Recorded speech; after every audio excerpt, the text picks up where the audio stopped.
What is up, everybody? JT Sports here, back to you guys with another episode of the JT Sports Podcast. On this episode, I'm here with my AFC East 2022 record predictions. Going to be give you guys my best case scenario, my worst case scenario, and my overall record predictions. If this is your first time listening to the JT Sports Podcast, welcome. I appreciate you for tuning in. Make sure that you follow me on all of my social media platforms. You can follow me on Twitter at JT Sports __ and on Instagram at JT Sports _. Lastly, if you are listening to this episode on YouTube, make sure that you check out the JT Sports Podcast. Every single video that's uploaded on the channel is available in audio format on all podcasting platforms: Apple, Spotify, Amazon, wherever you get your podcast from. The JT Sports Podcast is available. Also, make sure that you like the video and subscribe to the channel for more NFL videos and college football videos. Now, for over the last 2 years, before the start of every NFL season, I always ask myself, JT, is this finally the year that the Buffalo Bills get over the hump and make it to the Super Bowl? And last year they went 11-6. They lost to the Chiefs due to a coin toss, which allowed Kansas City to get the ball for the first possession of overtime, and we already saw how that turned out. But for the Bills this year, entering the 2022 NFL season, this not only is one of the most talented teams in the AFC conference, but they're one of the most talented teams in the whole entire NFL. Josh Allen last year, to me, was the second best quarterback in the NFL behind Aaron Rodgers. Look at what he did, not only throwing the football through the air, but also what he meant for the Buffalo Bills offense in the ground game. And you still have Stephon Diggs at wide receiver, one of the top 5 receivers in the game at the moment. Gabriel Davis went off in the playoffs for the Bills, and many people, myself included, think that he could be in for a breakout season. But the reason why I'm so excited for the Buffalo Bills this year is because you add Von Miller on the defensive side of the football.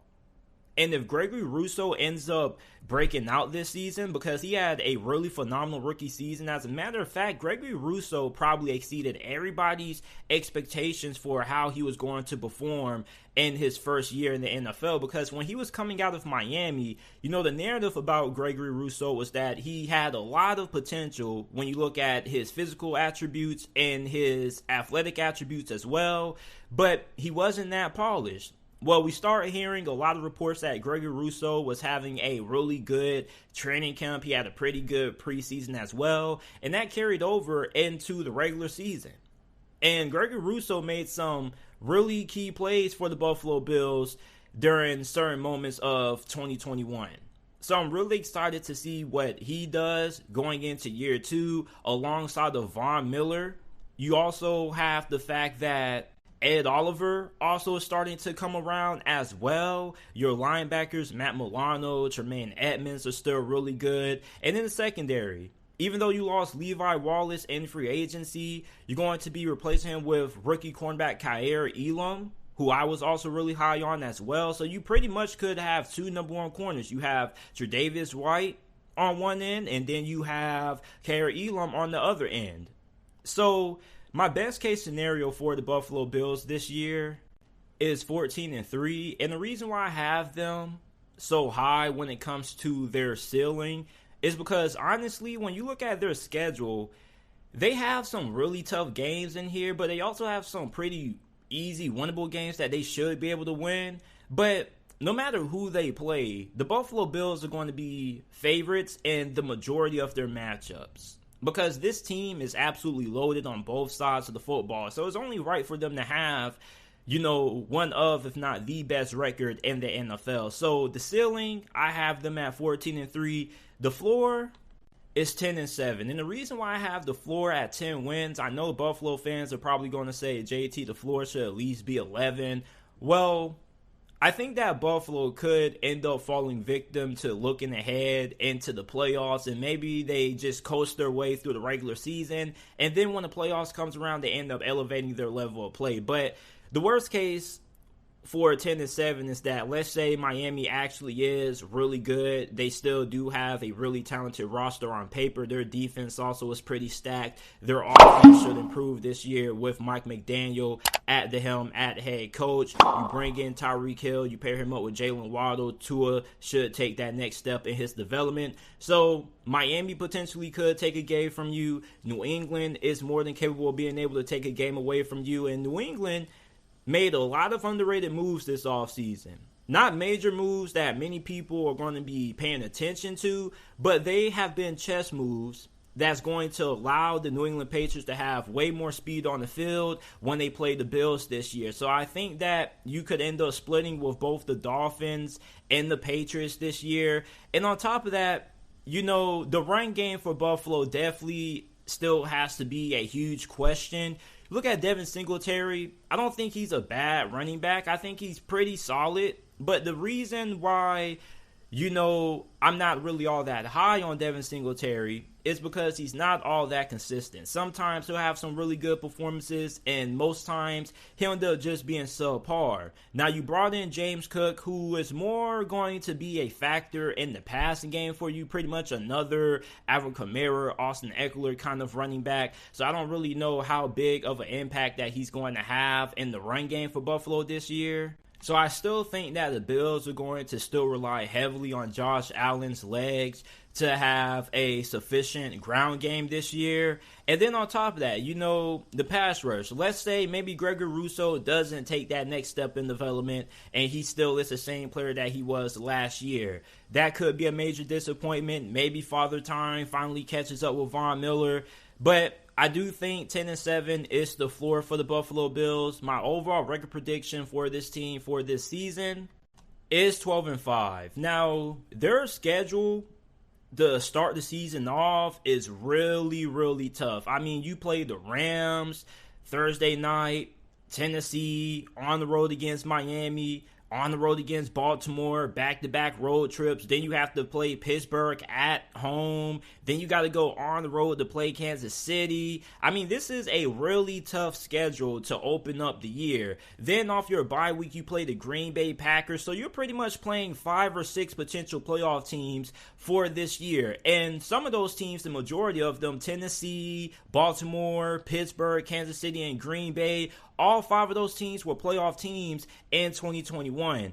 And then, you get a little bit of a break in your schedule after that Green Bay game. You get to play the New York Jets, the Vikings, the Cleveland Browns. Deshaun Watson should be back by that time. Then you play the Lions on the road, and you have New England, New York, Miami, Chicago, and then you close off your last 2 games of the year against Cincinnati on the road on a Monday night and New England at home. So their first couple of games, or the first half of the season for Buffalo, is going to be incredibly gruesome. And I think that there are going to be some games that they are going to end up losing. Even they could maybe end up suffering an upset. But anytime you're having these back-to-back consecutive road games, going against Miami and Baltimore on the road, that's really tough. And then 3 out of 4 of those games during that stretch are going to be on the road.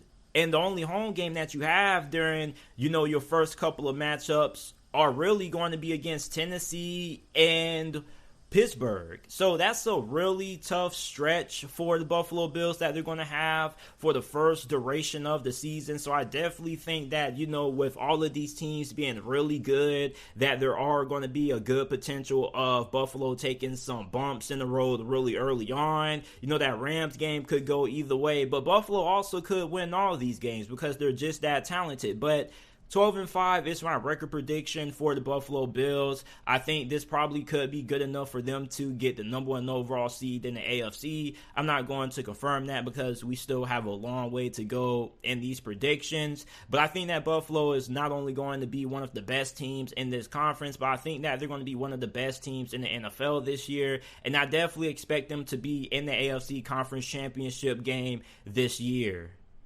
Robert Saleh had a really rough first year as the head coach for the New York Jets. They went 4-13 in 2021. Zach Wilson had a really disappointing and underwhelming rookie season. There were a lot of games where it looked like he was a deer with his head cut off. And with the offense struggling, it put the defense at a disadvantage, because anytime your defense is on the field for more plays than what they should be, they end up getting tired more quickly, and they just end up not performing all that well. Now, I think that the defense was a little bit better than what the statistics may show, even though they did have a lot of holes, especially when it came to the pass rush, their talent at cornerback. But all that has improved this year. Okay, you bring in DJ Reed in free agency. You draft Sauce Gardner in the first round of this past year's NFL draft. You also get Jermaine Johnson late in the first round. So I definitely think that those are going to be two rookies that have a big impact on the New York Jets defense right away. You also get Carl Lawson back, who had a really good training camp last year for the New York Jets, but he ended up getting his season cut short. He didn't even get to make it to week 1 because he had an injury before the regular season even tipped off. So for the New York Jets, your defense definitely is going to be really good this year. As a matter of fact, the New York Jets should have the most improved defense in the NFL. We also can't forget about Quentin Williams. John Franklin Myers also is another player to look out for. There are a lot of players that we could name in this New York Jets defense that could end up having really big seasons, but we can't waste a lot of time on that. We also have to get to the offense. The offense is what has me really excited about, because this is a young offense, without a doubt. But their offensive line is really improved. And if you're a Jets fan, you have to give a major round of applause to your general manager, Joe Douglas, because he has done a fantastic job of learning from the mistakes of what went wrong with Sam Darnold in the Big Apple and making sure that he set Zach Wilson up with a better chance to succeed by building up this offensive line. George Fant is going to be at left tackle. He was really solid there last year. You also have Lincoln Tomlinson there at left guard, Connor McGovern at center, Elijah Vera Tucker at right guard, and Mekhi Becton coming back fully healthy. He's going to be playing right tackle. So for Zach Wilson, your offensive line is going to be really good. The ground game is going to be there as well, with the addition of Breece Hall, pairing him up with Michael Carter. You still do have Corey Davis, who was pretty okay when he was able to stay healthy. Elijah Moore had a pretty solid rookie year. He could end up being a breakout candidate. And we can't forget about rookie wide receiver Garrett Wilson. So my best case scenario for the New York Jets this year is 9-8. Now, I know that a lot of Jets fans are probably going to be a little bit upset with that, because you're probably going to feel the best case or the ceiling for this team could be 10, 11 wins. But this team is still fairly young. This is one of the youngest rosters in the NFL. So you have a lot of young players who are still developing, and it's still going to take them some time. And when you have a good amount of young players on your roster, there's going to be a lot of growing pains. On top of that, the New York Jets have one of the toughest schedules going into this season. So I think for the New York Jets, I love what they have on defense. And I definitely feel like the defense is going to be a major part if the New York Jets end up being able to go 9-8 this year, because this defense is so night and day different compared to what they were in 2021. And this defense potentially could end up being a top 12, maybe top 10 unit this season with what they bring in. Okay, you have Jordan Whitehead, who's most likely going to be playing strong safety. I loved him at Tampa Bay. I feel he was a little bit underrated. He's also pretty good against the run, in my opinion. LaMarcus Joyner there. There's just so much talent on defense. Your only concern probably is going to be linebacker. And we're going to talk about that a little bit later, because I think that linebacker could end up being the Achilles heel of this defense. But offensively, you have Mike LaFleur, who is going into his second stint as well as the offensive coordinator for the Jets. And I'm really interested in seeing, how this offense starts to open up with him and Zach Wilson having another additional offseason to go over the playbook, learn, and go over film. And really, if the New York Jets are able to get to 9 wins, it's going to be not only because of the defense, but because Zach Wilson takes that large step. Now, Zach Wilson, even though the majority of his rookie season was incredibly underwhelming, he performed a little bit better over the last couple of games of the season. I would say the last 3 to 4 games, Zach Wilson improved compared to how he started the first half of his rookie season. So that definitely is a big talking point if you are a Jets fan looking for a reason to believe in Zach Wilson. So if Zach Wilson can be 75% better than what he was in year one, I think that should be good enough to get the Jets to a 9-win season, because I definitely feel like the Jets' identity this year is going to be their defense. Their offense, I don't think is going to be bad, but I still think that there's going to be a good amount of growing pains there. But I think that the defense is going to be the heart and soul of if the New York Jets are able to get to a 9-8 record this year. Now, the floor for the New York Jets, my worst case scenario, is 3-15. Now, the floor for the New York Jets is really, really low. And the reason for that is because it's not that I don't believe in the coaching staff or what the New York Jets have done this offseason. It's more due to the fact that this is a young team that still is going to have young players learning and developing. So, of course, the growing pains are going to be there. But on top of that, you have pretty much the toughest schedule, at least when it comes to the first half of the season, than any other team entering this year. I mean, your first couple of games are really tough. You're playing Baltimore. You got to travel on the road against Cleveland. And even though they're going to be without Deshaun Watson, they're still going to be a really tough outing simply for the fact that they still do have a really good offensive line and a great defense. You got to play Cincinnati. We know how much of a juggernaut the Bengals are this year. On the road against Pittsburgh, at Heinz Field, Miami, Green Bay, at Denver, New England, Buffalo. You're pretty much facing potentially 9 playoff teams during the first couple of weeks into the season. And then before that, before you enter your bye week, you got to play New England and Buffalo, but you do get them at home. And then after your bye week is where things start to kind of get easy for you. That's why I say that the New York Jets have the toughest first half of the schedule than any other team in the league, because they're playing potentially 9 potential playoff teams during the first half of their schedule. But after their bye week, that's where we start to see things kind of get a little bit more easier. After you play New England on the road, you get to play Chicago, Minnesota, you got to play Buffalo, but you do get to play Detroit, Jacksonville, Seattle, and Miami after. So you're playing 5-6 teams last season who didn't make it into the playoffs, and the majority of these teams probably aren't really going to be all that great outside of Minnesota and Buffalo and Miami. The Jaguars, Detroit, Chicago are probably going to be below 500 teams, so those definitely are winnable games. But when you just look at the first half of that schedule, man, like, it's really tough if you're a Jets fan to find a win for the first couple of games into the season. So there's a good chance that the New York Jets could end up starting out really slow. They could end up maybe having only maybe 1 or 2 wins going into their bye week, and then they're able to pick things up after. So my record prediction for the New York Jets this year is going to be 6-11. Even though they have a really tough first half of their schedule, I think that they are going to be able to pull off an upset or two, and then they do also have some winnable games as well late into the season. So I think with how good this defense is, if you have a great defense, you're going to be able to hang around in a good amount of games, because when you have a great defense, it allows your offense a little bit of time to get things going. And on top of that, if this defense is really good at forcing takeaways, then that's also going to help the offense out, because you're going to put them in short field situations. That's going to make it easier for them to put points on the board. So I think that the defense is going to be a large reason why I can see the New York Jets winning 6 games. Now, 2 wins compared to what you had last year, I feel is an improvement.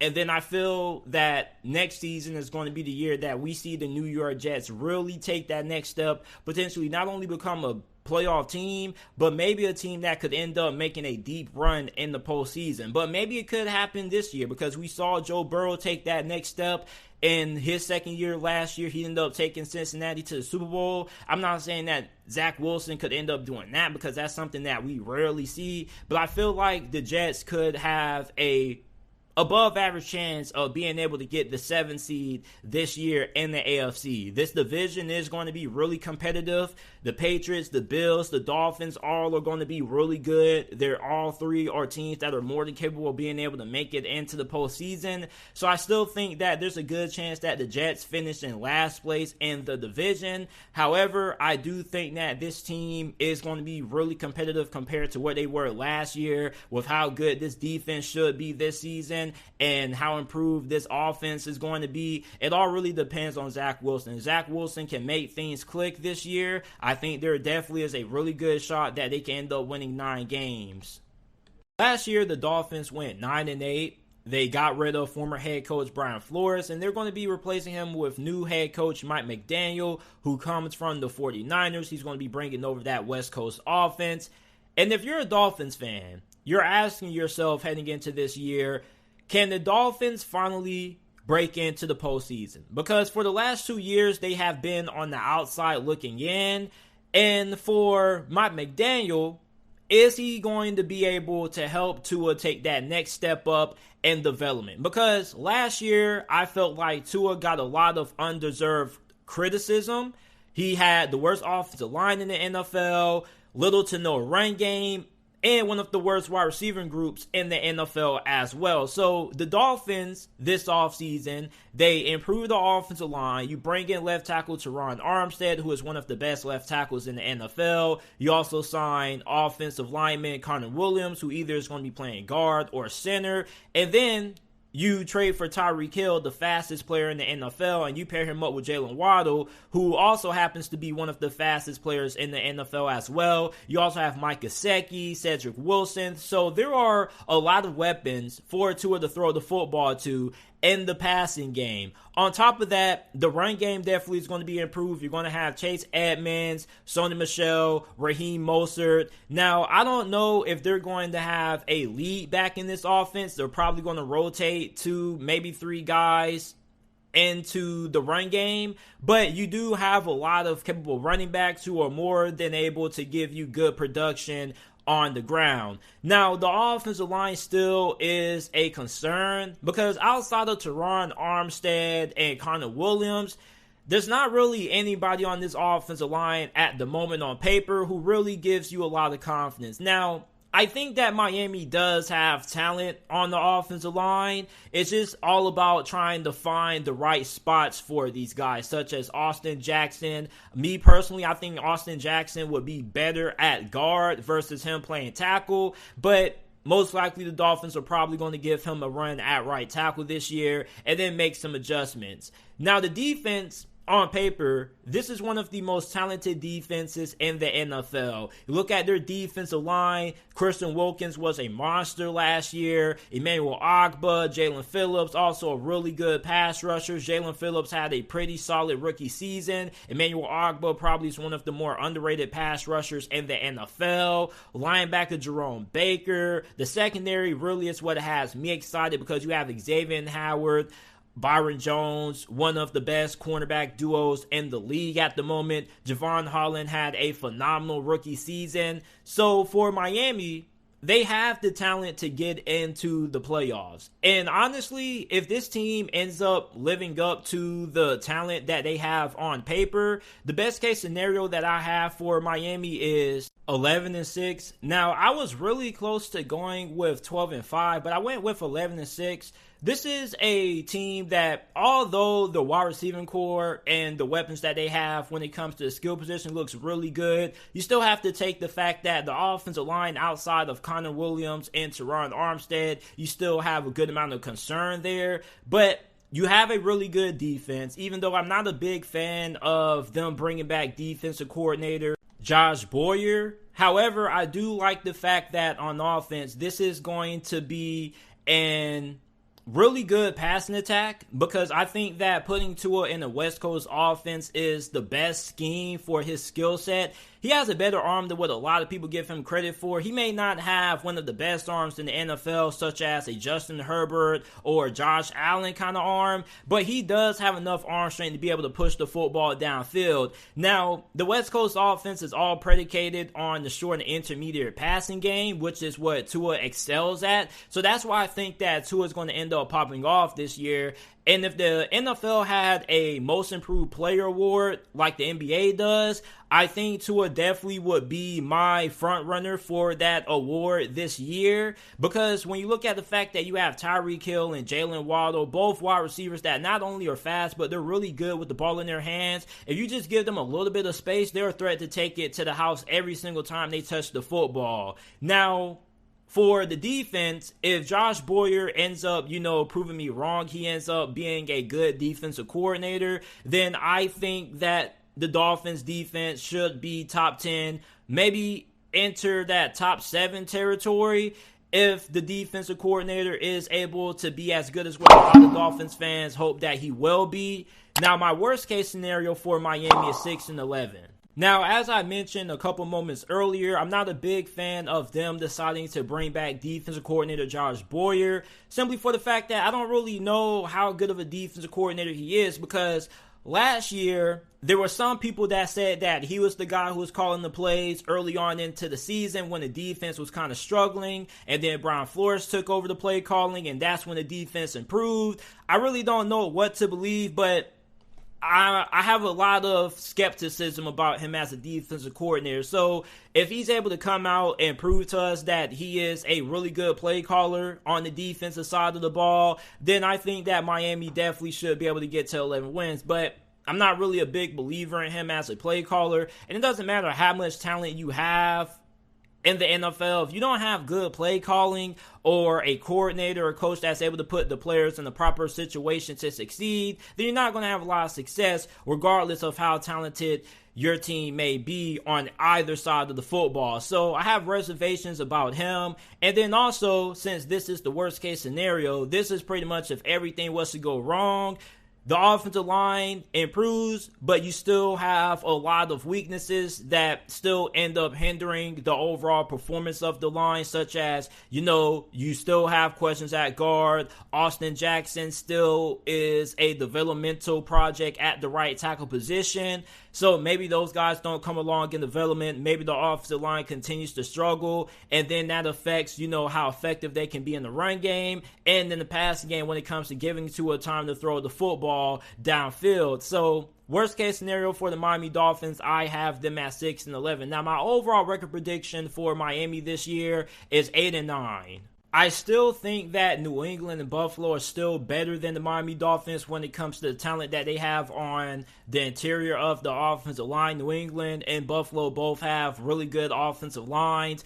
Even though the Dolphins are better when it comes to wide receiver than both of those two teams, it doesn't really matter how good your wide receivers are if the quarterback doesn't have time to throw them the ball. And even though they're going to be running a West Coast offense that's predicated on timing, precision passing, and getting the ball out fast, you're still going to be put in situations that are going to involve you pushing the football downfield. So that's one concern that I have. This offensive line still isn't all that great. The defense, as I mentioned, I'm not a big believer in Josh Boyer. He's just going to have to prove me wrong. So I have them at 8-9. Now, their schedule, I don't think is too tough. Okay, your first 3 games of the year, you are playing the New England Patriots. You're going on the road to Baltimore, Buffalo. Then you have Cincinnati on the road. And then after that, things kind of tone down a little bit for you after that Thursday night matchup against the Bengals. You go on the road to face the New York Jets, Minnesota, Pittsburgh, on the road against Detroit and Chicago. So those are all winnable games. That's a pretty easy stretch when you compare them to the rest of the schedule. And then after that, you got to face the Browns before your bye week. After that, you play Houston. So after that Bengals game, your next 5 to 6 games are pretty winnable. Okay, and you have a good chance of being able to go 4-2, maybe 5-1 through that stretch, and that could be the stretch that ends up helping Miami get into the playoffs, because after that Houston game, the schedule really heats up for them. They have to play San Francisco, the Chargers, the Bills, all 3 of those games are on the road, back-to-back weeks. Then you have to play Green Bay really late into the season, late December. Then you have New England on the road. So their last couple of games of the season are all going to be on the road late in the season. So for Miami, a team that is trying to make a late season playoff push at this point, it's really hard to do that when you only have 2 home games to close out the rest of December. And you're going on the road in some really tough road environments, such as Buffalo. Lambeau Field is really a tough place to win at, especially late in the year. So I think that they end up kind of coming out a little bit flat to end the season, and that's why I have them at 8-9. Now, they do have a good chance of being able to get to 11 wins this year. I strongly believe that. But for right now, I'm going to have them at 8-9. The New England Patriots. I was trying to tell everybody that last year a lot of people were overlooking New England. There were a good amount of people out there who thought that the Patriots were finished. They weren't going to make it to the postseason. Well, they proved a lot of people wrong. They went 10-7. Mac Jones had the best rookie season out of all of the quarterbacks from his draft class. And I think that this year, the Patriots are going to be Mac Jones a bust. The Patriots are going to go as far as Mac Jones takes them. You improve the wide receiver position slightly by bringing in Devontae Parker. You also drafted Baylor wide receiver Tyquan Thornton. You drafted Cole Strange with your first round pick. And even though there were a lot of people who were upset about that selection, Cole Strange is going to be a monster. Even though Bill Belichick doesn't have a great track record of drafting in the first round, he's really good when it comes to sniffing out really top-level offensive linemen and defensive linemen. So I think that Cole Strange is going to improve this offensive line. This was already a really good offensive line last year. This is one of the best offensive lines entering this season. So with the fact that the wide receiver position has improved and the offensive line has improved when it was already pretty good, now you look at the run game, okay? Now last year, Damian Harris was a beast. And you also have Rahamdre Stevenson. And on top of that, I really still do love the talent that they have at tight end. You have Hunter Henry, Jonnu Smith. So I think that the offense is going to be fine. I know that a lot of people aren't going to be thrilled about, the talent that they have at the skill position. People pretty much look at New England and they say, well, JT, they have okay players there. They're not bad. They're not great overall. They're just in the middle of the pack. And I can understand that. But, Jacoby Myers has made some big plays for the Patriots over the last couple of years. You also have Kendrick Bourne, who I also thought was pretty solid at times for them. So I think that overall, when you incorporate the talent that they have at wide receiver and tight end, they should be pretty set there. I think that Mac Jones has a good amount of weapons and targets to give the football out to, okay? Now, defensively, this is where a lot of people's concerns are going to lie because you lost J.C. Jackson, okay? A linebacker, when it came to the pass coverage that you were getting from that position last year, was lackluster to say the least. However, you did bring in Mack Wilson in the trade with the Cleveland Browns. I love Juwan Bentley. Raekwon McMillan didn't even get to play for the Patriots last year because he got his season cut short before it even started last year. So I think that the linebacker play, at least when it comes to the pass coverage, is going to improve. And I think when you look at the Patriots defense, okay, a lot of these guys you probably don't know about, but they definitely fit Bill Belichick's system. And my best case scenario for the Patriots this year is going to be 13-4. Now, you may be like, JT, you're tripping if you think that the Patriots, at their best, are going to be able to win 13 games. I strongly believe it. Because this team is pretty much, as I mentioned, going to only go as far as Mac Jones takes them. And when Mac Jones takes that next step, and I'm not saying if, I'm saying when, because I believe that he's going to end up ascending his play to becoming a top 10 quarterback this year, the Patriots are going to be really hard to stop. And there were times when Mac Jones, when he was on, he was really on. Now, of course, he had some stinkers in there, but that's always what comes with having a rookie quarterback. You're going to have some ups, you're going to have some downs, but I think with what Mac Jones showed me last year, I expect for New England to take that next step. Now, we don't know who their offensive coordinator is going to be, okay? A lot of people think that it's going to be Matt Patricia. It could be Joe Judge. We really don't know. But I really think that it doesn't really matter, because if you have an elite quarterback, he's going to make whoever's calling the plays look better. Now, the defense really is where a lot of the concern lies, but I really like Jack Jones, rookie cornerback that they drafted in the middle portion of this past year's NFL draft out of Arizona State. We already previously did a segment about him not too long ago on the podcast. This is somebody who pretty much is a exact replica of J.C. Jackson. Really good press, man-to-man corner. The only concern that you probably have with Jack Jones is the fact that, okay, is he going to be able to beef up and add enough necessary weight? Now, Jack Jones ends up, planning out and, working out really well throughout preseason and training camp, then he should be a starter, and that's going to allow you to move Jalen Mills from cornerback to safety if you want to. And then you also have Jabril Peppers, Adrian Phillips, Devin McCourty, Kyle Duggar. So you have a lot of talent in that secondary if you are in New England. And that allows you to play around with a lot of things with what you can do when it comes to nickel and dime packages, because the biggest flaw that New England had last year is the fact that they were really slow.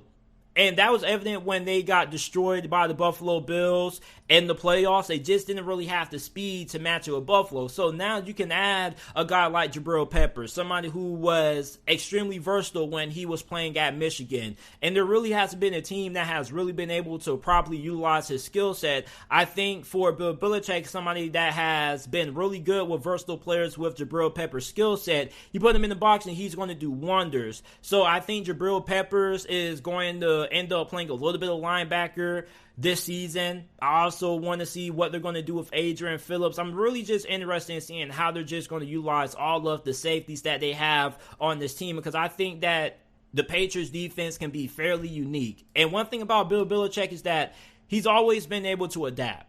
You don't become one of the greatest head coaches of all time without being able to adapt to the current times of the game. And I think for Bill Belichick right now, a lot of people are overlooking the moves that they made on defense because they're not huge moves. These are guys that you probably never heard about. But remember, it's chess, not checkers, when you're talking about the Sith Lord that is Bill Belichick. Palpatine and Star Wars, nobody really seen him coming, really. You get what I'm saying? When it was revealed that he was a Sith, everybody was pretty much taken back by surprise, So when you look at Bill Belichick, I think that a lot of people are going to be taken back by surprise with how good this defense is going to be this year. And they already have one of the best defensive lines in the NFL. You have Dietrich Wise, Lawrence Guy, Christian Barmore, who could be in for a breakout season, Matthew Judon, recently made the Pro Bowl last season. So there is a good amount of talent on this New England Patriots defense, and I think that a lot of people are going to be surprised of how good this defense is going to be this year. Now, my worst case scenario for New England is 8-9. Now, let's say, okay, maybe Mac Jones has a sophomore slump. Maybe he doesn't take that next step due to the fact that you have uncertainty at offensive coordinator. You don't really have anybody who has been a proven play caller when it comes to offensive coordinator. You also have the fact that, maybe your defense still may suffer from the fact that you did lose J.C. Jackson to the L.A. Chargers in free agency. And maybe this defense really just doesn't have a lot of answers for teams like the Buffalo Bills and the Miami Dolphins that have a lot of speed on offense. You also look at their schedule. I think that their schedule has some pretty difficult stretches this year that could give New England some problems. I mean, to start off the year, your first 4 games are going to be against Miami and Pittsburgh. Those 2 matchups are both going to be played on the road. Then you got to play Baltimore and Green Bay. Then after that, you have a pretty easy stretch after that. But then late in the season, things start to pick up. Your last 5 to 6 games are going to be at Minnesota, Buffalo, Arizona, Las Vegas, Cincinnati, Miami, and Buffalo to close out the year. So that could be really tough for New England. So my worst case scenario for them is 8-9, but my overall record prediction for the New England Patriots is going to be 11-6. I have a lot of confidence that Mac Jones is going to be able to take that next step. And when he does take that next step this year, he's going to elevate the whole entire team. And this already is a pretty good offensive line. He already has a pretty good ground game. So with the fact that his play is going to be elevated, he's going to minimize how many rookie mistakes he had last year. He's going to be more better at taking care of the football. You're also going to have somebody who's going to be a little bit more depended on in big situations. There were a lot of people last year who kind of felt like Bill Belichick coddled Mac Jones. He kind of kept him from, big situations such as not deciding to go for it on fourth down on multiple occasions. It pretty much seemed as if Bill Belichick had the training wheels on Mac Jones. I feel like with him going into year 2, he's going to take those training wheels off. He's going to trust Mac Jones more. And I think that that's going to pay dividends for Mac Jones this year. I feel like he's going to deliver. And I think that the Patriots end up going 11-6 this year. But you guys let me know your record prediction for the New England Patriots down in the comment section down below. And I appreciate you guys for listening to this episode of the JT Sports Podcast. Remember that the JT Sports Podcast is available on every single podcasting platform: Apple Podcasts, Spotify Podcasts, Google, Amazon, wherever you get your podcasts from. The JT Sports Podcast is available. And I'll see you guys with another episode shortly.